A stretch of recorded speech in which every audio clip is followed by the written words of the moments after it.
လူ300လောက်ဟာရုတ်တရက်ကဘာပြက်ရှင်တဲ့ရေးကိန်းတစ်ခုတည်းကိုပို့ဆောင်ခံလိုက်ရတဲ့ဂိမ်းထဲရောက်တာနဲ့လူတိုင်းကကိုပိုင်စွမ်းအားရဖို့အလူအရက်ရွေးချယ်နေကြတယ်ဒါပေမဲ့ကျွန်တော်တယောက်တည်းကတော့အကန့်အသတ်မရှိတဲ့ငွေကြေးဆိုတဲ့စွမ်းရည်ကိုရွေးချယ်လိုက်တဲ့အဲ့ဒီအချိန်မှာလူတိုင်းကကျွန်တော်ကိုမိုက်မဲတဲ့သူလို့လောင်ပြောင်ကြတယ်ကဘာပြက်တော့မဲ့အချိန်မှာငွေကဘာမှအသုံးမဝင်တော့ဘူးလို့သူတို့ထင်နေကြပေမဲ့ပေါ့ဒါပေမဲ့သူတို့မသိတာကဒီကဘာပြက်ကာလမှာအန္တရာယ်ကြီးဆုံးကဇွန်ဘီတွေမဟုတ်ဘူးစွမ်းအားတွေပိုင်ဆိုင်ထားတဲ့အသက်ရှင်နေတဲ့လူတွေကမှပိုပြီးအန္တရာယ်များနေတယ်ထိုစဉ်စနစ်ရဲ့ကြီးညာတန်ထွက်ပေါ်လာခဲ့တဲ့ပါဝင်ရှင်ပြိုင်သူကစားသမား300ဟာဒီဂိမ်းထဲကိုတန်းပြီးရောက်ရှိလာခဲ့ကြတာပါစနစ်ကရှင်းပြချက်အရကျွန်တော်တို့အားလုံးဟာတကယ်ကဘာကြီးမှာတည်ဆုံသွားခဲ့ကြပြီးဖြစ်တဲ့ဘဝကိုဒုတိယအခွင့်အရေးတစ်ခုအနေနဲ့ပြန်ရဖို့အတွက်ဒီကဘာပြက်ဂိမ်းထဲမှာအဆုံးထိအသက်ရှင်ရည်တည်နိုင်ဖို့လိုအပ်တယ်လို့ဆိုပါတယ်အဲ့ဒီနောက်မှာတော့နောက်တစ်ဆင့်ဖြစ်တဲ့စတင်အသုံးပြုမဲ့ပစ္စည်းတွေကိုရွေးချယ်တဲ့အချိန်ရောက်လာခဲ့တယ်စင်ပုံမှာတင်ထားတဲ့အရာတွေကိုကျွန်တော်အပေါ်ယံကြည့်လိုက်တဲ့အခါအများစုကတော့ကြာပန်းစွမ်းအားတွေဖြစ်နေပြီးတခြားကစားသမားတွေကတော့အဲ့ဓာတွေကိုလူယူဖို့ယူသွတ်နေတယ်လို့တိုက်ခိုက်နေကြတယ်ကျွန်တော်ကတော့စရင်ရဲ့နောက်ဆုံးစာမျက်နှာကိုတန်းပြီးလှန်လိုက်တဲ့အောက်ဆုံးမှာအဆုံးမဲ့ကျွဲဝချမ်းသာခြင်းလို့ရေးထားတဲ့ဒင်္ဂါပြတစ်ခုကိုတွေ့လိုက်ရတယ်ဘာမှထပ်မစင်စားပဲအဲ့ဒါကိုချက်ချင်းယူလိုက်တယ်ကျွန်တော်နဲ့အတူပါလာတဲ့အတန်းကောင်းဆောင်ဝန်တန်ကတော့စိတ်ကိုထိန်းချုပ်နိုင်စွမ်း mind control ကိုရွေးချယ်ခဲ့တယ်ကျွန်တော်ဒင်္ဂါပြကိုယူတာကိုမြင်လိုက်ရတော့သူကမလောင်ပဲမနေနိုင်ခဲ့ဘူးမင်းကငွေကိုအဲ့ဒီလောက်ထိတက်မှတ်နေတာလားကဘာကြီးကပြတ်တော့မှလေငွေကဘာကောင်းစားမှလုပ်ပေးနိုင်မှာမဟုတ်ဘူးဆိုတာမင်းသိရလားလို့သူကပြောခဲ့တယ်ကျွန်တော်ပြန်တော့မပြောရသေးခင်မှာပဲသူကအတန်းလေကထစ်ကအလှဖရင်မလူယူရန်ဘက်ကိုလှည့်သွားခဲ့တယ်လူယူရန်ကတော့အချစ်ရဲ့စွမ်းအားလို့ခေါ်တဲ့အရာကိုရွေးချယ်ထားခဲ့တာပါလူသားတိုင်းငါ့ကိုချစ်ခင်လာအောင်ငါလုပ်နိုင်တဲ့ဇွန်ဘီတွေတောင်ငါ့ကိုတန်ရောစင်တွေသွားလိမ့်မယ်စစ်မှန်တဲ့အချစ်ကငါ့ကိုကာကွယ်ပေးနေသည်များကာလပတ်လုံးငါတေချာပေါက်အသက်ရှင်ရည်တည်နိုင်မှာပါလို့သူတို့တွေကဆိုကြတယ်ပစ္စည်းတွေအားလုံးကိုရွေးချယ်ပြီးသွားတဲ့အခါစနစ်ကနေနောက်တစ်ကြိမ်ကြီးညာတန်းထွက်ပေါ်လာခဲ့တယ်။အဲ့ဒါကတော့လာမယ့်စစ်ပွဲအတွက်ပြင်ဆင်ဖို့နဲ့စွမ်းအားတွေကိုလေ့ကျင့်ဖို့အတွက်လူတိုင်းကိုအချိန်တစ်နှစ်ပေးလိုက်တာပဲဖြစ်ပါတယ်။ကမ္ဘာပြတ်မှာကတော့10နှစ်လာတိတိပြီးမှတရားဝင်စတင်မှာဖြစ်တယ်။ဒီဂိမ်းထဲကနေအောင်နိုင်သူတဦးတည်းသာထွက်ခွာခွင့်ရမှာဖြစ်ပြီးနောက်ဆုံးအသက်ရှင်ကျန်ရည်သူကသာ Grand Pro စုကြီးကိုသိမ်းပိုက်နိုင်မှာဖြစ်ပါတယ်။ဒီစီးမြင့်ကိုကြားလိုက်ရတဲ့အခါမှာတော့လူတိုင်းရဲ့မျက်နှာထားတွေကတရှိန်ထိုးပြောင်းလဲသွားခဲ့ကြတယ်အဖွဲဖွဲဖို့စီစဉ်ထားကြတဲ့သူတွေဟာတယောက်ကိုတယောက်တန်တရားမျက်လုံးတွေနဲ့ဝေးဝေးကြည့်လာကြတော့တယ်ဒီလိုရှင်တန်ရေးဂိမ်းမျိုးမှာတော့တငယ်ချင်းဆိုတာမရှိပဲလူတိုင်းကရန်သူတွေကြီးတာဖြစ်နေပါတော့တယ်ကျွန်တော်ကတော့တစ်စက္ကန့်တောင်လာသတ်မခံပဲအဲ့ဒီနေရာကနေထွက်ခွာလာခဲ့ပြီးကိုယ့်ရဲ့ကဘာပြက်ရှင်တန်ရေးအစီအစဉ်ကိုချက်ချင်းစတင်ခဲ့တယ်ကဘာမြေပုံကိုအကျယ်တဝင့်စစ်ဆေးကြည့်လိုက်ပြီးတဲ့နောက်ပစိဖိတ်သမုဒ္ဒရာတွေကလူသူကင်းမဲ့တဲ့ကျွန်းငယ်တစ်ခုကိုပြစ်မှတ်ထားရွေးချယ်လိုက်ပါတယ်အဲ့ဒီကျွန်းဟာမြင်းကလင်ကျောပေါ်မှာလည်းမရှိသလိုအဓိကမုန်တိုင်းစုံတွေရဲ့အပြင်ဘက်မှာလည်းကြာရောက်နေပါတယ်။လေရင်ကွင်းဆောက်လုပ်ဖို့အတွက်အထူးတင့်လျော်တဲ့တဘာဝမြေပြန့် area လည်းရှိပြီးတဘာဝကာကွယ်ရေးတိုင်းလိုဖြစ်စေမဲ့တောင်တန်းတွေနဲ့လည်းဝန်းရံထားပါတယ်ငွေကျပ်ဘီလီယံနဲ့ချီသုံးပြီးအဲ့ဒီကျွန်းကိုလုံးဝအုပ်တုံဝယ်ယူလိုက်တဲ့ကျွန်းကိုလည်းအနာဂတ်ကျွန်းလို့ပေါ့ပေါ့ပါပါနာမည်ပေးလိုက်ပြီးခီးသွွားလုပ်ငန်းအတွက်ဖွံ့ဖြိုးတိုးတက်အောင်လုပ်နေတာပါလို့ဟန်ဆောင်ပြောဆိုခဲ့တယ်ကြီးမားတဲ့တင်မောကြီး30ဆင်းကိုတခါတည်းဝယ်ယူခဲ့ပြီး MBC တွေနဲ့တိစောက်ရေးစာချုပ်တွေချုပ်ဆိုကလေးလံတဲ့စက်ကရိယာတွေနဲ့အဆောက်အုံပစ္စည်းတွေကိုကျွန်းစီတို့တင်ပို့ခဲ့ပါတယ်။ MBC အမှုဆောင်တွေကိုလည်းတင်းကျပ်တဲ့လျှို့ဝှက်ချက်ထိန်းသိမ်းရေးစာချုပ် NDA တွေမှာလက်မှတ်ရေးထိုးခိုင်းခဲ့တဲ့အတွက်အနာဂတ်ကျွန်းတကယ်ရှိတဲ့နေရာကိုဘယ်သူမှမသိကြပါဘူး။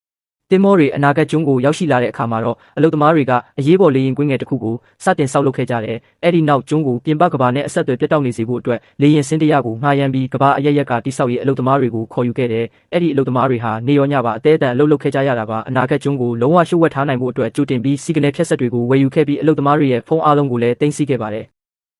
ကျွန်းပေါ်မှာအလွန်ခိုင်မာတဲ့ခံတပ်ကြီး30ခုကိုတိစောက်ခဲ့ပြီးပစ္စည်းအလုံးကိုအဆင့်အမြင့်ဆုံးနဲ့အကောင်းဆုံးတွေနဲ့သာတိစောက်ထားခဲ့တာဖြစ်က Richter Scale 10နှစ်အဆင့်ရှိငလင်တန်းကိုတောင်ခံနိုင်ရှိအောင်ပြုလုပ်ထားပါတယ်ခံတပ်တွေရဲ့အပြင်ဘက်ကိုလည်းဖုံးကွယ်ကင်းတောက်မှုတွေပြုလုပ်ထားတဲ့အတွက်ဂျိုလူတွေကနေအပေါ်စီးကနေဘာကိုမှရှာဖွေတွေ့ရှိနိုင်မှာမဟုတ်ပါဘူးဒါပေမဲ့ဒီယာတွေအလုံးကအပေါ်ယံဟန်ပြတက်တာဖြစ်ပြီးတကယ်ကဘာပြက်ဖန်ကအစ်စ်ကတော့မြေအောက်မှာတည်ရှိနေတာပါမြေအောက်ကန်ကဟာနျူကလ িয়ার တိုက်ခိုက်မှုတွေနဲ့ဇီဝဓာတုတိုက်ခိုက်မှုတွေကိုပါခံနိုင်ရရှိပြီးဥမင်လိုင်ကောင်းတူတက်တဲ့စွန်ပီတွေတောင်မှ9မီတာထူရှိတဲ့တန်မဏိနေရန်ကိုဖောက်ထွက်နိုင်မှာမဟုတ်ပါဘူးမြေပြင်ခံတက်တွေမှာမြေအောက်ကိုဆက်သွယ်ထားတဲ့လှုပ်ဝက်လမ်းကြောင်းတွေပါရှိပေမဲ့အဲ့ဒီလမ်းကြောင်းတွေကိုအလွန်ကျဉ်းမြောင်းအောင်တိစောက်ထားတာကြောင့်တစ်ကြိမ်လျင်လူတအူးသာတိုးဝင်သွားနိုင်ပါတယ်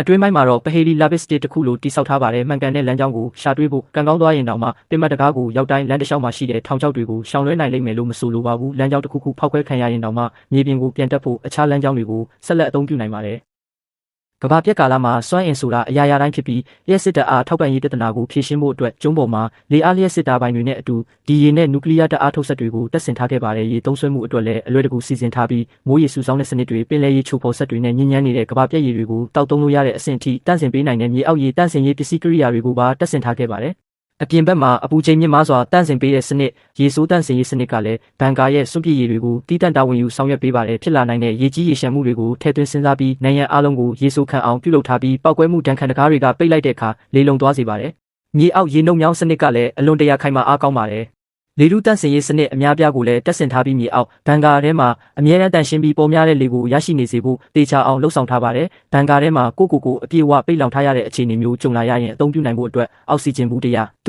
တူညကိုလည်းကြိုတင်စုဆောင်းတင်စီထားခဲ့ပါတယ်။အခန်းကဏ္ဍအလိုက်တီချာခန်း10နှစ်ခန်းကိုလည်းတိစောက်ထားပြီးအခန်းတစ်ခန်းသို့မဟုတ်နှစ်ခန်းပျက်စီးသွားခဲ့ရင်တော့တခြားအခန်းတွေကဆက်လက်လည်ပတ်နိုင်မှာဖြစ်ပါတယ်။အခန်း3ခန်းကတော့ဟင်းသီးဟင်းရွက်စိုက်ပျိုးတာငါးမွေးမြူတာနဲ့ကြက်မွေးမြူတာတွေကိုလှုပ်ဆောင်နိုင်တဲ့နောက်ဆုံးပေါ်အလိုလျောက်စိုက်ပျိုးရေးနည်းပညာတွေကိုအသုံးပြုထားပါတယ်။စေဝါတွေအစားအစာတွေနဲ့ရေတွေလည်းအလုံးလောက်ပါဝင်နေပါတယ်။တိဆောက်ရေးလုပ်ငန်းတွေနဲ့ပတ်သက်ပြီး MBC တွေတန်တရားဝင်လာတဲ့ခါတိုင်းမှာသူတို့ရဲ့ဘတ်ဆက်တွေကိုပိတ်ထားနိုင်မှုအတွက်ငွေကြေးမြောက်များနဲ့တစိုးလက်ဆောင်တွေပေးခဲ့ပါတယ်။အဲ့ဒီနောက် Eagle လမ်းဘက်ကိုတွားရောက်ပြီးမိုဘိုင်းတိုက်ခိုက်ရေးရုပ်ပစ္စည်းရိုဘောတွေနဲ့ကင်းထောက်ဒရုန်းတွေအပါအဝင်လေးလံနဲ့လက်နက်ခဲယမ်းတွေကိုဝယ်ယူခဲ့ပါတယ်။ငွေကြေးအမြောက်များသုံးစွဲခဲ့တာကြောင့်မှောင်ခိုဈေးကွက်လမ်းကြောင်းတွေကနေတဆင့်နျူကလ িয়ার ထိပ်ဖူးနှစ်ခုကိုတောင်ရှာဖွေဝယ်ယူနိုင်ခဲ့ပါတယ်။ပင်လယ်အော်တနေရာမှာတော့နျူကလ িয়ার ရေငုပ်သင်္ဘောနဲ့ဂျက်လေယာဉ်တို့ကိုဝယ်ယူဝတ်ထားခဲ့ပြီးမြေအောက်ခံကာကနေရေငုပ်သင်္ဘောစိတ်ကမ်းစီကိုတိုက်ရိုက်သွားရောက်နိုင်တဲ့ဥမင်လိုင်ကောင်းလည်းပါရှိပါတယ်။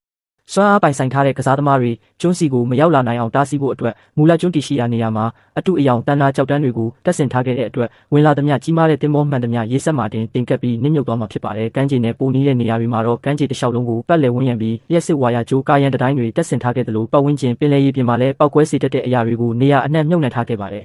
။ကျွန်းစီချင်းကပ်လာသမျှဘာကိုမဆိုစောစီးစွာထောက်လန်းမိပြီးအချိန်မီဖျက်ဆီးပစ်နိုင်ဖို့အတွက်ရေဒါစနစ်တွေကိုလည်းတက်ဆင်ထားခဲ့ပါတယ်။ကျွန်းပေါ်ကိုယောဂပိုးပါတဲ့ငှက်တွေမစင်းတက်နိုင်စေဖို့အတွက်ကောင်းကင်မှာကြီးမားတဲ့လျှက်စစ်ကွန်ရက်ကြီးတစ်ခုကိုလည်းထူထောင်ထားခဲ့ပါတယ်။တစ်နှစ်အတွင်းမှာပဲကျွန်းရဲ့ခုခံကာလကွယ်ရေးစနစ်တွေအားလုံးအပြည့်အဝလည်ပတ်နိုင်ခဲ့ပါပြီ။ကိုယ့်ရဲ့ရန်သူတွေကိုလမ်းကြောင်းလွဲသွားစေဖို့အတွက်ကမ္ဘာတဝန်းမှာခီးသွွားလုပ်ငန်းနေရာတွေကိုကြီးကြီးကျယ်ကျယ်ဟန်ပြဖွံ့ဖြိုးတိုးတက်အောင်လှုပ်ဆောင်ခဲ့ပါသေးတယ်။အဲ့ဒီလိုလုပ်တာကတခြားကစားသမားတော်တဲလွန်ဆမမိစေဖို့ဖြစ်ပြီးအဲ့ဒီအပန်းဖြေစခန်းတွေကတကယ်တမ်းတော့အရန်တင့်သုံးဖို့အသင့်ပြင်ထားတဲ့ဒီနေရာတွေပဲဖြစ်ပါတယ်။အဲ့ဒီနေရာတွေကိုလေရင်စီဖြည့်စရာမလိုပဲတိုက်ရိုက်ပြန်တန်းသွားရောက်နိုင်ပါတယ်။နောက်ဆုံးကြံခဲ့တဲ့ NPC တွေကိုလွှတ်ပေးပြီးနောက်မှာတော့ကျွန်းပေါ်မှာကျွန်တော်တယောက်တည်းသာကြံရစ်ခဲ့ပါတယ်။အာကာသစူးစမ်းရှာဖွေရေးကုမ္ပဏီတစ်ခုကိုဝယ်ယူခဲ့ပြီးပတ်လန်းကျောင်းထဲမှာရှိနေတဲ့ဂျိုတူ6000ကျော်ကိုထိန်းချုပ်ခဲ့ပါတယ်။အဲ့ဒါကတော့ကိုယ့်ရဲ့အင်တာနက်အဆက်အသွယ်ပြတ်မသွားအောင်လို့ပါပဲ။အဲ့ဒီတစ်နှစ်တာကာလအတွင်းမှာကမ္ဘာတဝန်းကလေကြောင်းလိုင်းတွေနဲ့တင်မောကုမ္ပဏီတွေကိုပါတိမ့်ပိုက်ခဲ့ပါတယ်။အဲ့ဒီနောက်ဆုံးတစ်ပတ်အလိုမှာတော့လေယာဉ်တွေနဲ့တင်မောတွေအားလုံးကိုဖျက်ဆီးပစ်ဖို့အမိန့်ပေးခဲ့ပါတယ်။ကမ္ဘာအကျွယ်ဝဆုံးလူသားကရေကြောင်းနဲ့လေကြောင်းရပ်ဝေးတည်ယူပို့ဆောင်ရေးတွေကိုဖျက်ဆီးပစ်လိုက်ပြီဆိုတာကမ္ဘာကြီးတစ်ခုလုံးသိသွားခဲ့ကြပါတယ်။ NPC တွေအားလုံးကတော့သူယူသွားပြီလို့ထင်ခဲ့ကြပါတယ်။ကစားသမားတွေကတော့ဒီကမ္ဘာဘီလီယံနာကြီးဟာသူတို့ရဲ့ပြန်ပတ်လဲဖြစ်တယ်ဆိုတာကို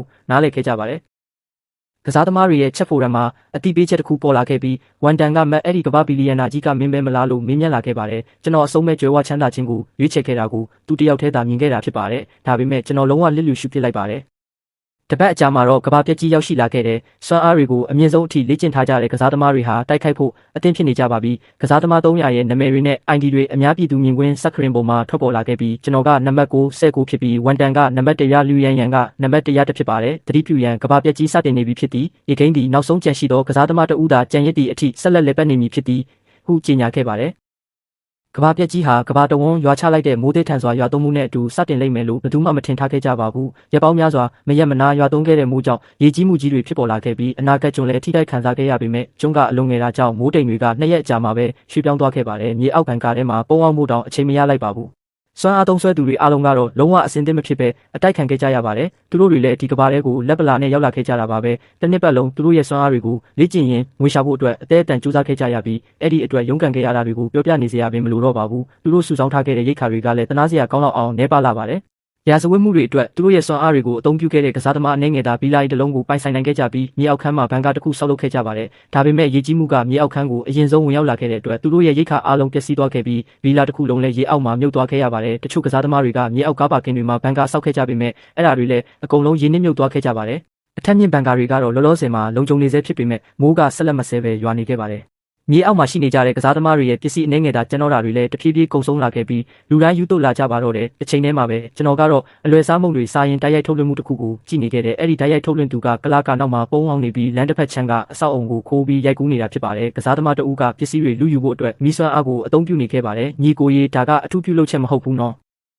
်ကော့စကလစ်လည်းမဟုတ်ဘူးဒါကတကယ်စွမ်းအားပိုင်ရှင်အစ်စ်ပဲသူကအရင်ကငါတို့ကွန်တိုကလုံခြုံရေးဝန်ထမ်းတယောက်အခုတော့သူကတကားတွေကိုမိရှုဖျက်ဆီးနေပြီးဒါကသူ့ရဲ့10ကြိမ်မြောက်လူရက်မှုပဲလို့ထုတ်လွှင့်သူကပြောဆိုနေပါတယ်ချက်ပေါက်စ်မှာလည်းပောက်ကွဲနေကြပြီးဒါဆိုစွမ်းအားတွေကတကယ်ရှိတာပေါ့အဲ့ဒါဆိုကဘာပြက်ပြီဆိုတဲ့သဘောလားထုတ်လွှင့်သူရေတတိထားအဲ့ဒီအဆောက်အုံပြီးသွားရင်မင်းတို့စီကိုလာလိမ့်မယ်မိစွမ်းအားကယုံကြည်စိတ်ချရလို့လားလို့ရေးသားနေကြပါတယ်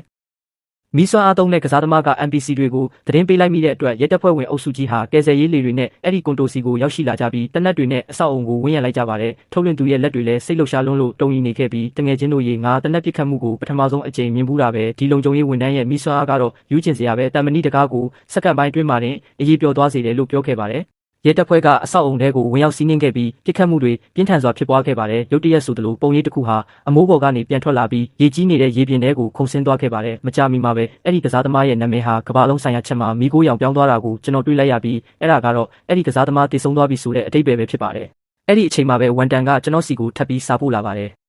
်ငါတို့ကဘယ်တော့မှမိတ်ဆွေလဲမဖွဲ့ခဲ့ကြပေမဲ့အစကတည်းကတိုက်ဆိုင်စွာနဲ့ပဲချိတ်ဆက်မိနေတယ်လို့သူကပြောပြီးအတန်းဖော်ဟောင်းတွေဖြစ်တဲ့အတွက်အတူတူပူးပေါင်းဖို့တိုက်တွန်းလာပါတယ်ဒါပေမဲ့ကိုကတော့သူ့ရဲ့ဗီဒီယိုခေါ်ဆိုမှုတွေကိုလုံးဝအုပ်တုံလစ်လူရှုထားလိုက်ပါတယ်ကိုသာသူ့နဲ့အဖွဲတွဲလိုက်ပြီးနောက်ဆုံး2ယောက်ပဲကျန်တော့မယ်ဆိုရင်သူကစိတ်ထိန်ချုပ်တဲ့စွမ်းအားကိုသုံးပြီးကိုတက်ပစ်ကတယောက်တည်းအနိုင်ယူသွားမှာအသေးချပါပဲရေနဲ့မီးတွေပြတ်တောက်သွားပြီးအစားအစာတွေလည်းကုန်ခန်းကြီးဖြစ်လာတဲ့အတွက်3လကြာရေကြီးမှုတန်ကြောင့် NPC တွေရဲ့မျှော်လင့်ချက်တွေအကုန်ပြိုလဲကုန်ပါတော့တယ်နောက်ဆုံးမှာတော့တချို့လူတွေတီးမခံနိုင်တော့ပဲအသက်ရှင်ဖို့အတွက်အသေးအတန်အနေအများတဲ့အလုပ်တွေကိုစတင်လှုပ်ဆောင်လာကြပါတယ်။နေရာအနှံ့မှာလူရက်တာတွေမိရှို့တာတွေဖြစ်ပွားလာပြီးကစားသမားတွေလည်းလူအုပ်ကြားတဲ့ရောနှောဝင်ရောက်ကအသက်ရှင်ရက်တီဖို့လမ်းစာကိုရှာဖွေနေကြပါတယ်။ဒါပေမဲ့သူတို့ရဲ့စွမ်းအားတွေကိုလှုပ်ဝက်ထားလို့မရတော့ပဲအထက်ရာရှိတွေရဲ့အာယုံဆိုင်မှုကိုခံလိုက်ရကစွမ်းအားပိုင်ရှင်တွေကိုဖမ်းဆီးဖို့ဓာတ်ရိုက်အမိန့်ထုတ်ပြန်လိုက်ပါတယ်။မေလာသိန်းစီခံရသူတိုင်းကိုသူတည်တနာဌာနတွေစီပို့လိုက်တာကြောင့်တလအတွင်းမှာပဲကစားသမား30ရဲ့နာမည်တွေအများပြည်သူမြင်ကွင်းမှာပျောက်ကွယ်သွားပြီးလူတွေလည်းထိတ်လန့်နေကြပါတော့တယ်။အဲ့ဒီအချိန်မှာကိုကတော့လုံးဝကွဲပြားခြားနားတဲ့ကဘာတစ်ခုမှာနေထိုင်နေပါတဲ့တခါတလေဟင်းသီးဟင်းရွက်တွေကိုကြည့်တဲ့ရဲတိုက်ကြီးထဲမှာဂိမ်းကစားတဲ့ရေကူးကန်ထဲမှာရေကူးတယ်ပေါ့အနာဂတ်ကျွန်းဆိုတာတကယ်တော့ပရတိတုဘုံတစ်ခုလိုဖြစ်နေပြီးကိုကတော့ဘဝကိုအကောင်းဆုံးဖြတ်တန်းနေပါတယ်။အနာဂတ်ကျွန်းဆိုတာတကယ်တော့ပရတိတုဘုံတစ်ခုလိုဖြစ်နေပြီးကိုကတော့ဘဝကိုအကောင်းဆုံးဖြတ်တန်းနေပါတယ်ဒါပေမဲ့ပျော်စရာကောင်းတဲ့အချိန်တွေကကြာရှည်မခံပါဘူးနောက်ဆုံးမှာကိုလည်းတစ္ဆာဖောက်ခံလိုက်ရပါပြီလူတစ်ယောက်ကကဘာချက်တင်မှာအမိမဖော်ပဲကစားသမားကို19ကဘာအချမ်းသာဆုံးလူဖြစ်ပြီးကပ်ပေးမတိုင်ခင်ကတည်းကဘန်ကာတွေကိုအများကြီးစောက်ထားခဲ့တာသိကြတယ်လို့လှုပ်ဝက်တင်လိုက်ပါတယ်ကစားသမားကို19ကိုသာရှာတွေ့ရင်လူတိုင်းအသက်ရှင်နိုင်မယ်လို့ဆိုပါတယ်အဲ့ဒီအခါမှာကြာမြင့်စွာငြိမ်သက်နေခဲ့တဲ့ကဘာချက်တင်ကြီးချက်ချင်းပေါက်ကွဲထွက်သွားပါတော့တယ်ကစားသမားကို19ရေထွက်လာခဲ့ပါတော့ကျွန်တော်တို့တွေယာနဲ့ချီပြီးဒုက္ခရောက်နေချိန်မှာခမားကတယောက်တည်းပျော်ပါနေတယ်အင်မတန်ရက်ဆက်ပြီးရုပ်မာတဲ့လူတယောက်ပဲဟုတ်တယ်အဲ့လိုကစားသမားမျိုးကိုဖယ်ရှားပြရမယ်ကို19ကိုရှာတွေ့ရင်ငါတို့အသက်ရှင်မယ်အားလုံးဝိုင်းတိုက်ကြဆိုလို့ပြောဆိုကြပါတယ်ကစားသမားတွေအားလုံးလည်း YouTube ကုန်ကြပြီးကိုအရှင်လက်လက်အရေးခွန်ခွာဖို့အတွက်စောင့်မနိုင်အောင်ဖြစ်နေကြပါတယ်ကိုကတော့ဒီတိုင်းပဲငြိမ်ငြိမ်လေးနေချင်ခဲ့တာပါဒါပေမဲ့လူတွေကကိုအတင်းကျပ်ထုတ်ဖော်ခိုင်းလာကြပါပြီအဲ့ဒါနဲ့ပဲကိုကကဘာချက်တင်ထဲမှာစာတစောင်ပို့လိုက်ပါတယ်အားလုံးငြိမ်ငြိမ်နေကြပါကိုကစားသမားကို19ပါဘန်ကာတွေလိုချင်တာလားကိုပံ့ပိုးပေးနိုင်ပါတယ်ဒါပေမဲ့ဘန်ကာတွေကို Dragon Eagle Hunt နဲ့ Kangaroo ဆိုတဲ့နိုင်ငံလေးနိုင်ငံမှာပဲစောက်ထားတာဖြစ်ပါတယ်ဘန်ကာတစ်ခုစီမှာလူအများဆုံးအယောက်20ပဲဆက်ပါတယ်ကမ္ဘာမြေပုံပေါ်မှာနေရာလေးခုကိုမှတ်သားပြထားပါတယ်လူ200ကျော်ရှိတဲ့အတွက်အားလုံးဝင်ဆက်မှုလုံးဝမဖြစ်နိုင်ပါဘူးဘာပဲဖြစ်ဖြစ်ဘန်ကာရဲ့စကားဝတ်တွေကိုတော့ပေးပါမယ်အရင်လာတဲ့သူရမှာပါကျွန်တော်နောက်ကိုမလိုက်ကြပါနဲ့တော့လို့ရေးသားလိုက်ပါတယ်စကားဝတ်ကိုထည့်လိုက်တာနဲ့ကစားသမားတွေအားလုံး YouTube ကုန်ကြပါတယ်ဘန်ကာကိုအရင်ရောက်သွားရင်ရေလွှမ်းမှုဘေးကနေအသက်ရှင်လွတ်မြောက်နိုင်မှာဖြစ်ပါတယ်တညာရဲနဲ့တင်ကစားသမားများရောက်ရှိလာကြပြီးအများစုကတော့အမြန်နှုံးဆိုင်ရာစွမ်းအားတွေရှိကြတဲ့သူတွေဖြစ်ပါတယ်။ဘန်ကာကိုရေမရောက်နိုင်တဲ့မြေအမြင့်ပိုင်းမှာတိစောက်ထားတာဖြစ်ပါတယ်။တကားတွေကိုဖွင့်ပြီးဝင်သွားကြတဲ့အခါမှာနက်ပြည်ကိုရောက်သွားတယ်လို့ကိုခန်းစားကြရပါတယ်။အဘဲကြောင့်ဆိုတော့အဲ့ဒီဘန်ကာလေးခုကိုအလွန်ခမ်းနားထဲဝါစွာတိစောက်ထားလို့ပါပဲ။လိုချင်စရာအပြည့်စုံပါရှိပြီးရေခဲတက်တာတွေထဲမှာလည်းအတင်စားစားတောက်စရာတွေအပြည့်တိတ်ထားပါတယ်။ကစားသမား98ကဂုံယူဝင်ကြွားစွာနဲ့ကဘာချက်တင်မှာတိုက်ရိုက်ရုပ်တံလွှင့်ပြသပါတော့တယ်ဘန်ကာကဒီလောက်အထိကောင်းမွန်လိမ့်မယ်လို့မထင်ထားခဲ့ပါဘူးငွေဆိုတာတကယ်ပဲပျော်ရွှင်မှုကိုဝယ်ယူနိုင်တာပဲလို့သူကဆိုပါတယ်အတွင်းဘက်မှာတော့သူတို့တွေနွားနို့စတိတ်နဲ့တိုးသားတွေကိုစားသုံးနေကြပြီးနီးရဲတဲ့ဝိုင်းရက်တွေကိုတောက်သုံးနေကြကစပွဲပေါ်မှာလည်းအရသာရှိတဲ့အစားအစာတွေနဲ့ပြည့်နေပါတယ်ကစားသမား98ကအတွင်းထဲမှာလူ12ယောက်ရောက်ရှိနေပြီဖြစ်ပြီး Dragon ပြည်နိုင်ငံဘန်ကာကိုတောခတ်ပိတ်ထားဖို့မဲခွဲဆုံးဖြတ်လိုက်ကြပြီဖြစ်ကြောင်းပြောပြပါတယ်။အရင်းမြစ်တွေကတန့်သက်ထားတာကြောင့်တခြားဘသူကမှထပ်ဝင်ခွင့်မပြုတော့ပါဘူး။လမ်းပေါ်မှာကြံနေသေးတဲ့တခြားကစားသမားတွေကဒီရုပ်တံလွှင့်ချက်ကိုမြင်တဲ့အခါမှာတော့တကယ်ကို YouTube ကုန်ကြပါတော့တယ်။ဘန်ကာအပြင်ဘက်မှာကစားသမားတွေရေလိုင်းလိုစက်တိုက်ရောက်ရှိလာကြပါတယ်။ရေနစ်တွေဆုံးတာသို့မဟုတ်ငတ်မုတ်ခေါင်းပါတာထက်စားရင်ဒီအသက်ကဲကျိုးကိုမဖြစ်မနေစုပ်ကန်ကြရမှာဖြစ်ပါတယ်။အသက်ရှင်လို့စိတ်ကသူတို့ကိုအလွန်မင်းစိတ်သက်ကြဆင်းပြီးအဆုံးရောက်သွားစေပါတယ်အတွင်းဘက်ကလူတွေကိုတကားဖွင့်ပေးဖို့ဝင်ခွင့်ပေးဖို့တောင်းပန်ကြပါတယ်ဒါပေမဲ့အတွင်းကကစားသမားတွေကအရာရာကိုတောက်ခတ်ပိတ်ဆို့ပြီးသားဖြစ်နေပါပြီဘလို့ပဲတကားနဲ့နေရန်တွေကိုထူထောင်ကြပါစေသူတို့ရဲ့စွမ်းအားတွေကိုအသုံးပြုကြပါစေဟူတော့အဲ့ဒီပိတ်ထားတဲ့အဝင်ဝါကိုလုံးဝမလှုပ်ရှားနိုင်ခဲ့ပါဘူးအတွင်းကလူတွေပျော်ပွဲစားထွက်ပြီးအောင်ပွဲခံနေကြချိန်မှာပဲကိုကရုတ်တရက်ပေါ်လာပြီးလူ20စာဆက်ရမှာမဟုတ်ဘူးလားနောက်ထပ်လူ10ယောက်လောက်ထပ်မဝင်နိုင်သေးဘူးလားလို့လှမ်းပြောလိုက်ပါတယ် ကို့မှာနောက်ထပ်ကြော်လွှားနိုင်တဲ့စကားဝတ်တစ်ခုရှိသေးတယ်တကားတွေပိတ်ထားရင်တောင်မှအတွင်းဘက်ကိုဝင်လို့ရပါတယ်လျှို့ဝှက်တကားကအရှိတောင်ဘက်မှာရှိပြီးနေရန်ချီရင်ကအလှဆင်အုပ်ခဲကိုလှည့်လိုက်ရင်လျှို့ဝှက်တကားပေါ်လာလိမ့်မယ်လို့ဆိုလိုက်ပါတယ်ပြင်ပကကစားသမားတွေလည်းယူတူတွေလိုအဲ့ဒီလျှို့ဝှက်တကားစီကိုအပြေးလွှာရောက်လာကြပါတယ်ရှေးဟောင်းလှဆင်အုပ်ခဲကိုလှည့်လိုက်ကြတဲ့အခါမှာရှေးဟောင်းနေရန်ကြီးပေါ်မှာအမှန်တကယ်လျှို့ဝှက်တကားကြီးပေါ်လာပါတယ်ကစားသမားတွေလည်းနောက်ဆုံးကြံရှိနေတဲ့လူရှိယောက်စာနေရာအတွက်အချင်းချင်းရန်ဖြစ်ရုံးကန်ရင်အတွင်းဘက်ကိုတိုးဝင်ကြပါတယ်ကြည်ရတာအားနဲ့ပုံပေါ်တဲ့မိန်းကလေးတစ်ယောက်ကနှေးကွေးပြီးနောက်ကျကြံနေခဲ့ပါတယ်အဲ့ဒီအချိန်မှာသူ့လက်မောင်းတွေထဲကနေနွယ်ပင်တွေထွက်လာပြီးရှေ့ကလူအုပ်ကိုရန်ပစ်လိုက်တဲ့အတွက်ကစားသမားတွေချက်ချင်းလဲကျသွားကြပါတယ်ဓာတ်စွမ်းအားပိုင်ဆိုင်ထားတဲ့ကစားသမားကသူ့ခြေထောက်အောက်ကနွယ်ပင်တွေကိုအမြန်ပိုင်းဖြတ်လိုက်ပြီးလှဲ့ကလေဓာတ်ကိုလွတ်လိုက်တာကြောင့်နွယ်ပင်စွမ်းအားပိုင်ရှင်ရဲ့လက်ဘက်ကိုဖျက်တောက်သွားခဲ့ပါတယ်။ဓာတ်စွမ်းအားပိုင်ရှင်ကတကားဝက်ကိုအရင်ဆုံးရောက်ရှိလာပြီးကြော်လွှားနိုင်တဲ့စကဝက်ကိုရိုက်ထည့်လိုက်တဲ့အခါတကားကြီးပွင့်လာခဲ့ပါတယ်။သူကရင်ခုန်စိတ်လှုပ်ရှားစွာနဲ့အတွင်းဘက်ကိုပြေးဝင်သွားခဲ့ပါတယ်။အဲ့ဒီနောက်မှာတခြားကစားသမားတဦးကလျှက်စစ်လက်ပစ်စွမ်းအားကိုတုံးပြီးလူအုပ်ကြီးတစ်ခုလုံးကိုလဲကျသွားအောင်လုပ်လိုက်ပါတယ်ဒုတိယကစားသမားကတကားပေါက်ကနေအပြေးလွှားဝင်သွားခဲ့ပါတယ်ဒါပေမဲ့တတိယကစားသမားကအဝင်ဝအနားကိုရောက်လာတဲ့အခါမြေပြင်ပေါ်မှာလဲနေတဲ့ကစားသမားတစ်ယောက်ကသူ့ရဲ့ခြေထောက်ကိုဆွဲကင်ထားလိုက်ပါတယ်လဲကျနေတဲ့ကစားသမားကကြက်တီးထစရာအပြုံးနဲ့ပြုံးလိုက်ပြီးအစိတ်လိမ့်ထားတဲ့လက်သေးတွေနဲ့သူ့ရဲ့ပေါင်ကိုထိုးဆိုင်လိုက်ပါတယ်အစိတ်စွမ်းအားပိုင်ရှင်ကတကားပေါက်ကနေထွက်ပြေးဖို့အတွက်မနှဲထလာချိန်မှာပဲတံမဏိလိုမာကျောတဲ့လက်တစ်ဖက်ကသူ့ရဲ့ကြောဘက်ကနေရင်ဘက်ကိုထိုးဖောက်ထွက်လာခဲ့ပါတယ်ခိုလုံရနေရရဲ့အဝင်ဝမှာကစားသမားတွေတယောက်ပြီးတယောက်သေးဆုံးလဲကြကုန်ကြပါတယ်အသက်ရှင်လို့တဲ့ဆန္ဒကသူတို့ရဲ့နောက်ဆုံးလက်ကျန်လူချင်းဝတ်ကိုပါဖယ်ရှားပစ်လိုက်ပါတော့တယ်ဒါကြောင့်စနစ်ကပေးခဲ့တဲ့စွမ်းအားတွေဆိုတာဇွန်ဘီတွေကိုတိုက်ခိုက်ဖို့မဟုတ်ပဲသူတို့ချင်းပြန်တက်ဖြတ်ခိုင်းမှုအတွက်တက်ဖြစ်နေခဲ့တာပါပဲခိုလုံရနေရထဲမှာရှိနေတဲ့ကစားသမားတွေလည်းငြိမ်ငြိမ်ထိုင်မနေနိုင်တော့ပါဘူ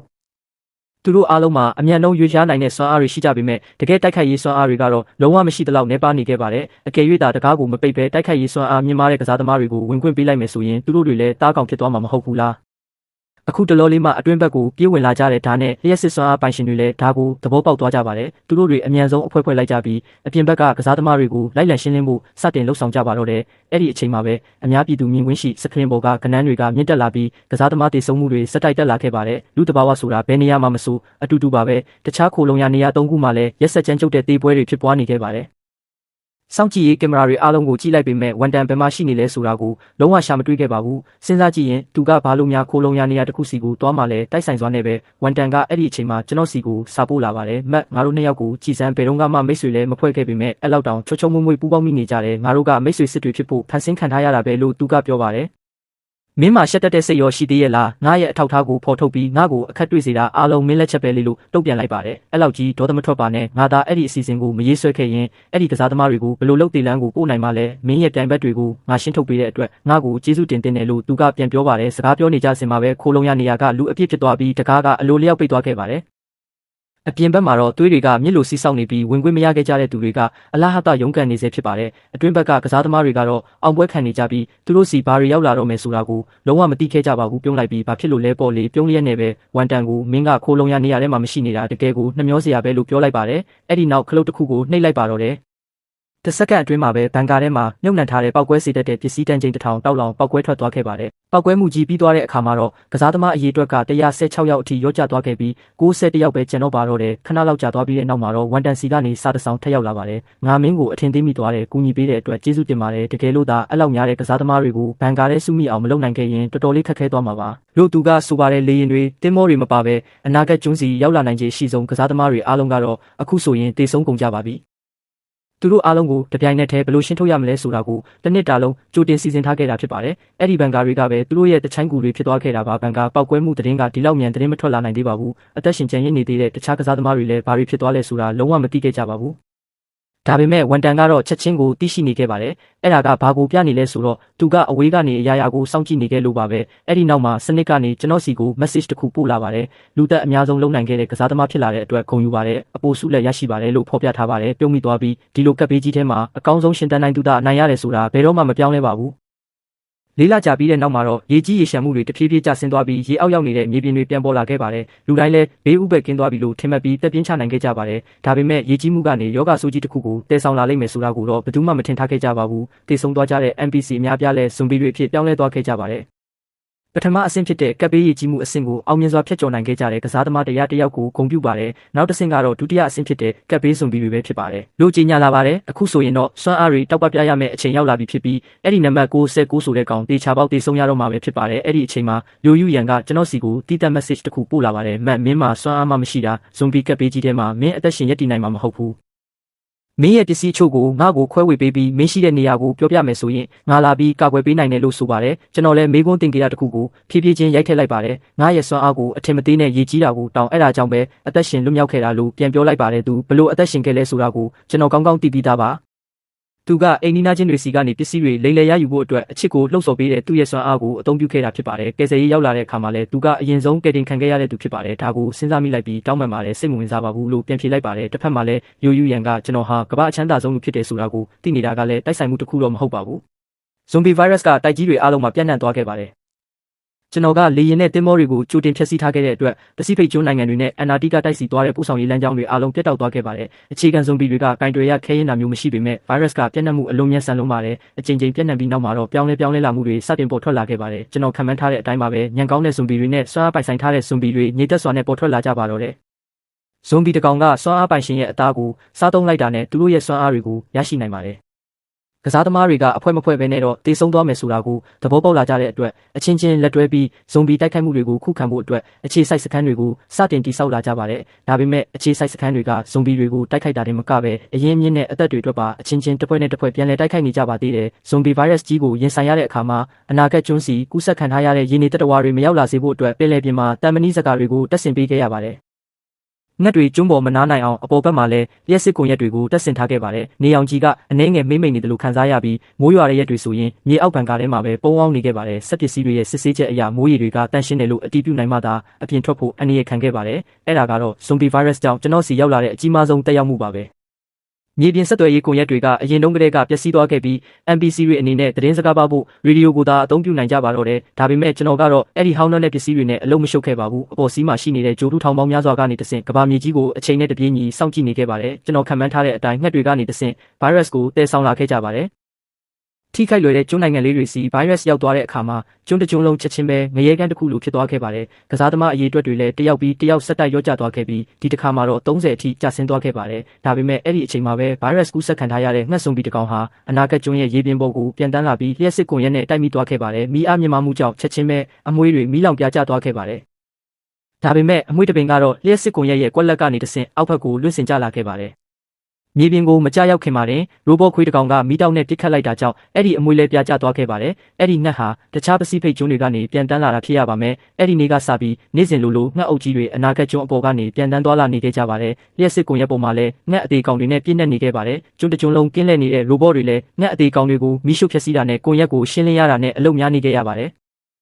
အနာဂတ်ကျွန်းတောင်ဒီလောက်ဆိုးရွားနေပြီဆိုရင်တခြားနေရာတွေမှာဘယ်လောက်တောင်ခက်ခဲနေမလဲဆိုတာကိုတွေးကြည့်နိုင်ပါတယ်။နေ့စဉ်ကမ်းခြေလျှောက်တဲ့အလေးထားကိုရက်တက်လိုက်ပြီးမြေအောက်ဘန်ကားတွေကိုအပီးပိုင်ပြောင်းရွှေ့နေထိုင်လိုက်ပါတယ်။ဒီနေ့ကတော့နှစ်တစ်ကူးနေ့ဖြစ်ပေမဲ့ကဘာပေါ်မှာဘယ်သူမှပျော်ရွှင်လို့စိတ်ရှိမနေကြပါဘူး။ကျွန်တော်ကလွဲပြီးပေါ့လေကပ်ပေးမကြရောက်ခင်ကနောက်ဆုံးလုပ်ခဲ့တဲ့နှစ်တစ်ကူးပွဲတော်ကိုကြည်ရင်နဲ့နှစ်တစ်ကူးညစာကိုစားသုံးနေခဲ့ပါတယ်။အရင်တုန်းကမိသားစုကိုတတိယမိပေမဲ့အခုတော့ကျွန်တော်တယောက်တည်းသာကြံရစ်တော့တာကြောင့်ရင်ထဲမှာဟာတာကြီးဖြစ်မိတာကိုတော့ရှောင်လွဲလို့မရခဲ့ပါဘူး။နှစ်တစ်ကူညစာစားနေတဲ့ပုံကိုရိုက်ပြီးဝန်တန်စီပို့လိုက်ပါတယ်။10မိနစ်လောက်ကြာတဲ့အခါမှာဝန်တန်ကကျွန်တော်ရဲ့ပုံကိုကဘာချက်တင်မှာတင်လိုက်ပါတယ်။ကစားသမားတွေ YouTube ကုန်ကြတာကိုမြင်အောင်ကြည့်လို့ရပါတယ်။ဒေါသတကြီးမှတ်ချက်တွေလည်းဝင်ရောက်လာကြပါတယ်။ကစားသမားကို19ကတော့တက်တောင့်တက်တာနဲ့ကောင်းကောင်းကြည့်နေနေတာပဲ။ချိန်လိုက်တာငါတို့တွေပူပူနွေ့နွေ့အစားအစာတော့မစားရဘဲနဲ့သူ့မှာတော့အစုံလင်ရှိနေတယ်။အလွန်ကြီးမတက်နဲ့ဦးငါသာမင်းကိုတွေ့ရင်တက်ပစ်မယ်လို့ရေးသားထားကြပါတယ်။ကျွန်တော်ကတော့အဲ့ဓာတွေကိုလုံးဝဂရုမစိုက်ပါဘူးတွေ့နိုင်ရင်လာခဲ့ကြပါစောင့်နေမယ်ကွန်ပျူတာကိုဖွင့်ပြီးစုဆောင်းထားတဲ့ကစားသမား30ရဲ့ကိုရေးချက်လက်တွေကိုကြည့်လိုက်ပါတယ်ကပ်ပေးမကြရောက်ခင်ကတည်းကနေရာတိုင်းမှာကျွန်တော်ရဲ့မျက်စိနဲ့နားတွေရှိနေတယ်ဆိုတာသူတို့လုံးဝမသိခဲ့ကြပါဘူးကျွန်တော်ရဲ့ကြေးစားစစ်သားတွေကကဘာအနှံ့ပြန့်နှံ့နေတဲ့ကစားသမားတွေကိုခြေရခံပြီးရေရှည်စောင့်ကြည့်ခဲ့ကြတာဖြစ်ပါတယ်။ကစားသမားတိုင်းရဲ့စွမ်းအားနဲ့အားနည်းချက်တွေကိုသိရှိထားပါတယ်။ကပ်ပေးကြရောက်လာတဲ့အခါမှာလည်းကြေးစားစစ်သားတွေကကျွန်တော်စုဆောင်းထားတဲ့ပစ္စည်းတွေနဲ့အသက်ရှင်ရည်တည်ခဲ့ကြပြီးကျွန်တော်အတွက်ဆက်လက်အလုပ်လုပ်ပေးခဲ့ကြကသူတို့အတွက်လိုအပ်တဲ့ပစ္စည်းတွေကိုအသစ်ပြန်ဖွင့်ပေးခဲ့ပါတယ်။ငွေကြေးကကဘာကြီးကိုလဲပတ်စေပါတယ်။ကပ်ပေးကာလမှာတော့ပစ္စည်းတွေဆိုတာအတန်မိုးအရှိဆုံးငွေကြေးဖြစ်ပါတယ်။အဓိကအင်အားစုကြီး3ခုပေါ်ထွက်လာခဲ့ပါတယ်။ပထမတစ်ခုကတော့စစ်တပ်ဖြစ်ပြီးသူတို့မှာကြောက်မက်ဖွယ်ကောင်းတဲ့လက်နက်တိုက်နဲ့ဖောက်ထွင်းလို့မရတဲ့အခြေစိုက်စခန်းရှိကြကဝန်တန်ကစိတ်ကိုထိန်းချုပ်တဲ့စွမ်းအားနဲ့အမိန့်ကိုတိမ့်ပိုက်ထားခဲ့တာဖြစ်ပါတယ်။ဒုတိယတစ်ခုကတော့ဇွန်ဘီတွေဖြစ်ပြီးဇွန်ဘီဘရင်တစ်ပါးပေါ်ထွက်လာခဲ့ကသူကစွမ်းအားပိုင်ရှင်တွေဇွန်ဘီတွေနဲ့ကစားသမားတွေကိုတပ်ဖြတ်ရင်းစွမ်းအားတွေကိုရယူခဲ့တာဖြစ်ပါတယ်။လူရန်ကလည်းဇွန်ဘီဘရင်ရဲ့ဘေးမှာရှိနေပြီးသူ့ရဲ့ချစ်ခင်နှစ်သက်ရတဲ့အဖော်တူဖြစ်လာခဲ့ပါတယ်။တတိယတစ်ခုကတော့လူမိုက်ကိုင်းတွေဖြစ်ပါတယ်။ဗိုင်းရပ်စ်မပြန့်ပွားခင်ကတည်းကကစားသမား128ကကမ္ဘာပေါ်မှာအန်ရယ်ဆုံးနဲ့အရှုပ်ထွေးဆုံးနိုင်ငံတွေကိုဝင်ရောက်ခဲ့ပြီးသူ့ရဲ့စွမ်းအားကိုသုံးကလူမိုက်ကိုင်းတွေကိုနှိမ်နင်းခဲ့ပါတယ်။ကစားသမား128ရဲ့ဥဆောင်မှုအောက်မှာလူမိုက်ကိုင်းတွေကအရက်သားတွေကိုလူရဲ့ရင်းနဲ့ပုံမအင်အားကြီးလာခဲ့ကြပါတယ်။ ကြန့်ရှိနေသေးတဲ့ကစားသမား26ယောက်လုံးကလည်းအဲ့ဒီအင်အားစု3ခုတည်းကတစ်ခုခုမှဝင်ရောက်ခိုလုံခဲ့ကြပါတယ်ကစားသမား128ဟာအလွန်မင်းအစွမ်းထက်တဲ့ဆွဲငင်အားကိုထိန်းချုပ်နိုင်စွမ်းကိုပိုင်ဆိုင်ထားပြီးတဦးချင်းတိုက်ပွဲတွေမှာသူ့ကိုနိုင်မဲ့ကစားသမားလုံးဝမရှိပါဘူးဒါပေမဲ့လူမိုက်ကိုင်းတွေကတကယ်တမ်းမှာအားအနည်းဆုံးအင်အားစုဖြစ်ပါတယ်ကစားသမား128ရဲ့ပုံတူကိုဘောပင်နဲ့တိုးလိုက်ပြီးသူကတော့ပထမဆုံးတေဆုံးရမယ့်သူဖြစ်လာမယ်လို့တွေးလိုက်ပါတယ်အဲ့ဒီအချိန်မှာပဲစနစ်ရဲ့သတိပေးတန်ထပ်ထွက်လာပြီးကစားသမား30သာအသက်ရှင်ကျန်တော့ကြောင်းနဲ့အခက်ခဲအဆင့်မြင့်တက်လာကရေခဲတိုက်ကြီးဖြစ်တဲ့တတိယအဆင့်တွေကိုဝင်ရောက်ပြီးဖြစ်ကြောင်းကြေညာလာပါတယ်။အဲ့ဒီအခါမှာလူတစ်ယောက်ကစိတ်တက်ကြသွားပြီးကပ်ပေးကြီးကတစ်နှစ်နဲ့9လတောင်ကြာမြင့်ခဲ့ပြီးဖြစ်ကအားလုံးမှာလည်းအရင်မြစ်တွေကုန်ခန်းနေပြီဖြစ်ကြောင်းနောက်ထပ်ရေခဲခစ်ကြီးတစ်ခုထပ်ရောက်လာရင်ကဘာပေါ်မှာရှိတဲ့လူသားအားလုံးတေဆုံးကုန်ကြလိမ့်မယ်လို့ဆိုပါတယ်။လူယူရန်ကကျွန်တော်စီကိုတိတ်တဆိတ် message ပို့လာပါတယ် message တွေကိုကြည့်လိုက်ပါဦးမကြခင်မှာဒီကဘာပေါ်မှာဇွန်ဘီတွေပဲအသက်ရှင်ကြံတော့မှာဖြစ်ပြီးသူမှလည်းအသက်ရှင်နေဦးမှာပါလို့ဆိုပါတယ်ကျွန်တော်ကိုညှင်းပယ်ခဲ့တဲ့အတွက်တစ်သက်လုံးနောက်တရနေရလိမ့်မယ်လို့ပြောပြီးဇွန်ဘီဘရင်နဲ့အတူရိုက်ထားတဲ့ပုံတစ်ပုံကိုပို့ပေးလာပါတယ်ဒါကိုမြင်တော့ကျွန်တော်လောင်ပြောင်လိုက်ပြီးအဲ့ဒီလိုဆိုရင်တော့ချစ်သူနှစ်ဦးသားကိုနောက်ဘဝစီကိုအတူတူပို့ပေးလိုက်မယ်လို့တွေးလိုက်ပါတယ်ရေခဲခစ်ကြီးကကဘာမြေတစ်ခွင်လုံးကိုလွှမ်းခြုံသွားခဲ့ပြီးအပူပိုင်းကျွန်းဖြစ်တဲ့အနာဂတ်ကျွန်းတော်မှာထိခိုက်မှုရှိလာခဲ့ပါတယ်။ကြီးမားတဲ့နှင်းမုန်တိုင်းတစ်ခုအနာဂတ်ကျွန်းကိုဝင်ရောက်လာတဲ့အတွက်လေကြောင်းလျှက်စစ်ကွန်ရက်ကပထမဆုံးပျက်စီးသွားခဲ့ရပြီးလေအားနဲ့ဒီရေလျှက်စစ်စက်ရုံတွေလည်းပြင်းထန်တဲ့ထိခိုက်ပျက်စီးမှုတွေဖြစ်ပေါ်ခဲ့ပါတယ်။ကံကောင်းထောက်မစွာနဲ့မြေအောက်ခံတပ်ရဲ့အရန်နျူကလ িয়ার စက်ရုံကတော့ဆက်လက်လည်ပတ်နေဆဲဖြစ်ပါတယ်။လူမိုက်ကိုင်းတွေကတော့ပထမဆုံးပြိုလဲသွားခဲ့ပါတယ်။သူတို့တွေကအရက်သားတွေရဲ့အရင်းမြစ်အများစုကိုလူရက်ထားခဲ့ကြတာဖြစ်ပါတယ်။အတွင်းပိုင်းတင်းမာမှုတွေမြင့်တက်လာပြီးအချင်းချင်းပဋိပက္ခတွေအဆက်မပြတ်ဖြစ်ပွားခဲ့ပါတယ်။နိုးထလာကြတဲ့ကစားသမားတွေလည်းတယောက်ပြီးတယောက်သေဆုံးကုန်ကြပါတယ်။ကမ္ဘာ channel ကနေတဆင့်ကစားသမားတွေ28စီကိုတီးတက် message ပို့လိုက်ပါတယ်။ငါတို့နှစ်ယောက်ပူးပေါင်းကြရင်ရောဘလို့နေလဲမင်းရဲ့နေမြေတဝိုက်မှာပစ္စည်းတွေကိုငါမြုပ်နှံထားတယ်အဲ့ဓာတွေကိုလက်ထဲရောက်အောင်လုပ်လိုက်ရင်မင်းအသက်ရှင်လိမ့်မယ်လို့ပြောခဲ့ပါတယ်။ကစားသမား128ကမကြခင်မှာပဲမင်းပါလို့ချင်တာလဲငါဘာကြောင့်မင်းကိုယုံကြည်ရမှာလဲလို့ပြန်ပြောလာခဲ့ပါတယ်။ငါကဇွန်ဘီဘရင်ကိုနှိမ်နင်းစေချင်တယ်။ငါရဲ့သိပ္ပံပညာရှင်အဖွဲ့ကဇွန်ဘီကုသဆေးကိုတီထွင်ခဲ့တယ်။အဲ့ဒါကိုသူတို့အပေါ်ဖျန်းလိုက်ရုံနဲ့ပျောက်ကွယ်သွားလိမ့်မယ်။ဒါပေမဲ့မင်းလည်းသိတဲ့အတိုင်းပဲငါရဲ့တိုက်ခိုက်ရေးစကောကသူ့ညဖြစ်နေတယ်လို့ရှင်းပြခဲ့ပါတယ်။စဉ်းစားသုံးသပ်ပြီးတဲ့နောက်မှာနိုးထလာသူ30ထဲမှာမင်းကအင်အားအကြီးဆုံးပဲမင်းတယောက်ထဲသာဒါကိုလှုပ်ဆောင်နိုင်မှာဖြစ်တယ်လူသားတွေကအေးဒဏ်ကိုကြောက်ကြပေမဲ့ဇွန်ဘီတွေကမကြောက်ကြဘူးဒီကိစ္စကကြားလေလေသူတို့အတွက်ပိုကောင်းလေလေပဲလို့ပြောခဲ့ပါတယ်ဘလောက်ပဲပစ္စည်းတွေများနေပါစေအချိန်တန်ရင်ကုန်သွားမှာဖြစ်ပြီးဇွန်ဘီဘရင်ဘေးကကစားသမားတကနောက်ဆုံးအနိုင်ရရှိသူဖြစ်လာလိမ့်မယ်လို့ဆိုခဲ့ပါတယ်ဇွန်ဘီကုသဆေးနဲ့အတူအထောက်ပံ့ပစ္စည်းချို့ကိုကျေးစားစစ်သားတွေစီထည့်ပေးပြီး128စီပို့ဆောင်ပေးခဲ့ပါတယ်။လူမိုက်ကောင်းကအဲ့ဒီကုသဆေးကိုဇွန်ဘီတစ်ကောင်ပေါ်မှာစမ်းသပ်ကြည့်တဲ့အခါဇွန်ဘီဟာနာကျင်စွာအော်ဟစ်ရင်းတွေ့ရန်ဖြစ်အရေးပြောကျသွားခဲ့ပြီးဗိုင်းရပ်စ်လည်းတန့်စင်သွားခဲ့ပါတယ်။128လည်းစိတ်လှုပ်ရှားသွားခဲ့ပါတယ်။ဒီကဘာပေါ်မှာကျွန်တော်နဲ့သူပဲကြံရစ်ခဲ့မယ်ဆိုရင်ကျွန်တော်ကိုတက်ဖြတ်ဖို့ဆိုတာသူ့အတွက်အလွန်လွယ်ကူတဲ့ကိစ္စပဲဖြစ်ပါတယ်။သူ့အတွက်တော့ကျွန်တော်ဟာအားနည်းဆုံးကစားသမားဖြစ်တာကြောင့်ကျွန်တော်နဲ့ပူးပေါင်းတာဟာသူ့အတွက်အကောင်းဆုံးရွေးချယ်မှုပါပဲတညမှာတော့ကုသဆေးတွေတည်ဆောင်ထားတဲ့ဒရုန်းရပေါင်းများစွာဟာဇွန်ဘီအုပ်ကြီးစီပြန်တန်းသွားခဲ့ကြပါတယ်ဇွန်ဘီဘရင်ကလူယူရန်ကိုပွေ့ဖက်ပြီးအိမ်မောကျနေချိန်မှာသူ့ရဲ့ထက်မြက်တဲ့အကြားအာယုံကမူမမှန်မှုကိုချက်ချင်းရိပ်မိသွားခဲ့ပါတယ်သူ့အိယာကနေတန်းထားလိုက်ပြီးလူယူရန်ကိုစောင့်တေချာခြုံပေးဖို့လည်းမမေ့ခဲ့ပါဘူးနင်းတွေနဲ့ရောနှောထားတဲ့ကုသဆေးအမြောက်များဟာကောင်းကင်ကနေမိုးရွာချသလိုကျဆင်းလာခဲ့ပါတယ်ကုသဆေးနဲ့ထိတွေ့မိတဲ့ဇွန်ဘီတွေဟာနာကျင်စွာအော်ဟစ်ကြရင်းတကောင်ပြီးတကောင်တွေးအိုင်တွေအဖြစ်အကြီးပြောကြကုန်ကြပါတယ်ဇွန်ဘီဘရင်လည်းအလွန်မင်းဒေါသထွက်သွားပြီးအောက်ကိုခုန်ဆင်းကလက်ဝါးတွေထဲကနေအလင်းတန်းတွေပစ်ထုတ်ပြီးဒရုန်းတွေကိုဖျက်ဆီးပစ်လိုက်ပါတယ်128ကစားသမားတွေကိုဥဆောင်ပြီးဝင်ရောက်တိုက်ခိုက်ခဲ့ပါတယ်သူကဆွဲငင်အားစွမ်းအားကိုထုတ်သုံးလိုက်ပြီးဇွန်ဘီဘရင်ကိုမြေပြင်ပေါ်မှာဖိနှိပ်ထားလိုက်တာကြောင့်ဇွန်ဘီဘရင်ဟာလက်ကောက်ဝတ်ကိုတော့မြှောက်လို့မရခဲ့ပါဘူးကစားသမားအချို့ပြေးဝင်သွားချိန်မှာဇွန်ဘီဘရင်ရဲ့လက်ချောင်းထဲကနေဟိန်းဟောက်တန်ကြီးထွက်ပေါ်လာပြီးအရေးထဲကဇွန်ဘီတွေကကစားသမားတွေအပေါ်ခုံအုပ်တိုက်ခိုက်ကြပါတော့တယ်128ကသူ့စွမ်းအားကိုထပ်မံထုတ်သုံးလိုက်ရအဆောက်အုံတွေပြိုကျပြီးကြောက်တုံးကြီးတွေကဇွန်ဘီတွေအပေါ်ပြကျသွားခဲ့ပါတယ်ဇွန်ဘီဘရင်လည်းအဲ့ဒီကြောက်တုံးကြီးတွေအောက်မှာမြုပ်နှံခြင်းခံလိုက်ရပါတယ်128ကအောင်နိုင်သူရဲ့အပြုံးကိုပြုံးလိုက်ပြီးဒီကြောက်တုံးကြီးတွေကဇွန်ဘီဘရင်ကိုပြစ်တေစေဖို့လုံလောက်တယ်လို့ယူဆလိုက်ပါတယ်။ရိုယူရန်ကလာတာဆောင်ပေါ်မှာရက်နေပြီးအော်ဟစ်လိုက်ချိန်မှာ128ကလက်ညှိုးတစ်ချက်ခောက်လိုက်တာနဲ့ဝရန်ဒါပြုတ်ကျသွားပြီးရိုယူရန်အောက်ကိုပြုတ်ကျသွားခဲ့ပါတယ်။အရေးကြီးတဲ့အချိန်မှာပဲဇွန်ဘီဘရင်ကအပြက်စီးတွေကြားကနေထွက်ပေါ်လာပြီးရိုယူရန်ကိုဖမ်းထိန်လိုက်ပါတယ်။တပြိုင်နက်တည်းမှာပဲသူ့ရဲ့လက်တစ်ဖက်ကနေပိုးမြင်တွေထွက်လာပြီး128ကိုစူးစီးတုံနှောင်လိုက်ပါတယ်128ရဲ့မျက်နှာဟာထိတ်လန့်မှုကြောင့်ဖြူဖြော့သွားခဲ့ပါတယ်။ဇွန်ဘီဘရင်ကဆွဲလိုက်တာနဲ့128ရဲ့ခန္ဓာကိုယ်ဟာစက္ကန့်ပိုင်းအတွင်းပြိုကွဲထွက်သွားခဲ့ပါတယ်။ဒါပေမဲ့128ရဲ့ခန္ဓာကိုယ်ထဲမှာကုသဆေးအထုပ်တွေပါလာလိမ့်မယ်လို့ဇွန်ဘီဘရင်မထင်မှတ်ထားခဲ့တာကြောင့်ကုသဆေးတွေပေါက်ထွက်ပြီးသူ့ကိုလွှမ်းခြုံသွားခဲ့ပါတယ်။ရိုယူရန်လည်းဇွန်ဘီဘရင်အရေးပြောကျသွားတာကိုကြည်ရင်အော်ဟစ်ကအသက်လွတ်ပြေးခဲ့ပေမဲ့မကြာမီမှာပဲရေခဲပြင်ကျူးကျပြီးပြုတ်ကျသွားခဲ့ပါတယ်။ တခြားသူရဲ့အချက်ပေါ်အမိပြုနေတဲ့စွမ်းအားဆိုတာနောက်ဆုံးမှာတော့အတုံးမကျလောက်အောင်အားနဲ့လုံးပါတယ်ကဘာချက်တင်မှာနောက်ထပ်ကစားသမား12ယောက်ရဲ့နာမည်တွေမိခိုးရောင်ပြောင်းသွားခဲ့ပါတယ်စာအုပ်ထဲမှာသူတို့ရဲ့နံပါတ်တွေကိုချစ်ထုတ်လိုက်ပြီးနံပါတ်128စီရောက်တဲ့အခါသူ့ရဲ့အားနည်းချက်ဖြစ်တဲ့ကဘာဆွေးငင်အားစွမ်းအားဓာတ်ထုအလွန်သေးငယ်သည့်ဝတ္ထုများကိုမထိန်ချုပ်နိုင်ဇွန်ဘီဘရင်ဤပိုးမြင့်များဆိုတာကိုတွေ့လိုက်ရပါတယ်ကျွန်တော်ကသတင်းအချက်လက်ကွာဟချက်ကိုအသုံးပြုပြီးမရှုံးနိုင်တဲ့တိုက်ပွဲတွေကိုပဲတိုက်ခိုက်ရတာကိုကြိုက်ပါတယ်အခုချိန်မှာတော့စစ်တပ်ကိုထိန်းချုပ်ထားတဲ့ဝန်တန်တယောက်ပဲပြန်ပဲအဖြစ်ကျွန်တော်ပါတယ်သူကကဘာချက်တင်မှာကျွန်တော်ကိုစိန်ခေါ်ပြီးဒီဂိမ်းကညံကောင်းသူတွေအတွက်ပဲဖြစ်တယ်အခုပဲကိုတက်တည်လိုက်ရင်မင်းကိုတက်ညာပေးမယ်မင်းရဲ့ကြေးစားစစ်သားတွေကစစ်တပ်ကိုရှင်းနိုင်မှာမဟုတ်ဘူးငါမှဒုံးကြီးတွေလေရင်တင်တင်မောတွေရှိတယ်လို့ပြောလာခဲ့ပါတယ်ကျွန်တော်လည်းချက်တင်ထဲမှာသူ့ကိုပြန်လဲစိန်ခေါ်လိုက်ပါတယ်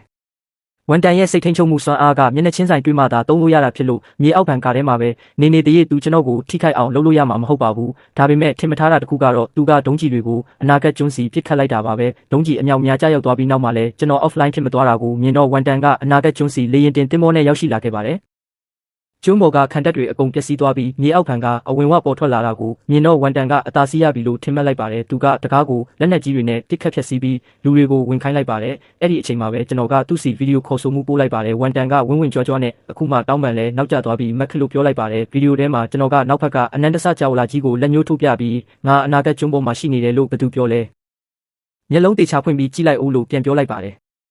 စကားအဆုံးမှာပဲအနာဂတ်ကျွန်းပေါ်မှာနျူကလ িয়ার ပောက်ကွဲမှုကြီးဖြစ်ပေါ်သွားပြီးကစားသမားတရားဝန်တန်ရဲ့နာမည်မီကိုရောင်ပြောင်းသွားခဲ့ပါတယ်စနစ်ကကျွန်တော်အနိုင်ရရှိကြောင်းကြေညာလာပါတော့တယ်ဝန်တန်စီမှာတပ်ပုံနဲ့တီနေယာအတိအကျကိုရှာနိုင်တဲ့စွမ်းရှင်တယောက်ရှိနေခဲ့တာပါကျွန်တော်အစကတည်းကဗီဒီယိုခေါ်ဆိုမှုတွေကိုလက်မခံခဲ့ပေမဲ့နှစ်တကူလုံးကတပ်ပုံကိုတော့သူ့ကိုအနာဂတ်ကျွန်းစီလှည့်စားခေါ်ဆောင်ဖို့အတွက်တမင်တကာသတင်းပေါက်ကြားအောင်လုပ်ခဲ့တာဖြစ်ပါတယ်ဓာတ်ပုံပို့ပြီးတာနဲ့ကျွန်တော်အနာဂတ်ကျွန်းကနေထွက်ခွာခဲ့တာပါစနစ်ကပေးခဲ့တဲ့အထူးဆုလက်ဖြစ်တဲ့ကြိုက်သည့်နေရာစီချက်ချင်းကူးပြောင်းနိုင်သည့်အခွင့်အရေးကိုတုံးပြီးပစ္စည်းတွေနဲ့အတူအာကာသစခန်းစီကူးပြောင်းနေထိုင်ခဲ့တာဖြစ်ပါတယ်ဒါကြောင့်အဆုံးထိအသက်ရှင်ကျန်ရစ်ပြီးဂိမ်းကိုအနိုင်ရရှိခဲ့တာပဲဖြစ်ပါတော့တယ်